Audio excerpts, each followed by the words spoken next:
Hello everyone, welcome to తాలింపు studios. తప్పక చూడండి. ఈ సిరీస్లో ఇవాళ మనం తెలుసుకోబోతున్న సినిమా 2003లో స్పానిష్ సైకలాజికల్ థ్రిల్లర్గా రిలీజ్ అయిన కిల్లింగ్ వర్డ్స్. తనను వదిలేసి వెళ్ళిపోయిన భార్యని ఎలా అయినా చంపాలనుకుని నిర్ణయించుకుంటాడు హీరో. ఇక అక్కడి నుంచి అతను చేసే జర్నీ ఈ సినిమా. ఏంటి ఇంత సింపుల్ లైన్ చెప్పి చాలా మంచి సినిమా అని చెప్పి మీరు అనుకుంటున్నారు కదా.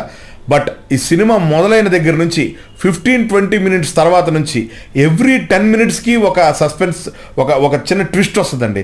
ఆ జర్క్తోనే నెక్స్ట్ అనుకుంటా చూసుకుంటా వెళ్ళిపోతాం మనం ఈ సినిమాని. ఆర్టిస్ట్ అవ్వాలి అని ట్రై చేస్తున్న వాళ్ళు ఎవరైనా సరే ఈ సినిమాలో మెయిన్ లీడ్గా చేసిన డారియో అనే ఆయన క్యారెక్టర్ ఎక్స్ట్రాడనరీగా ఉంటుంది.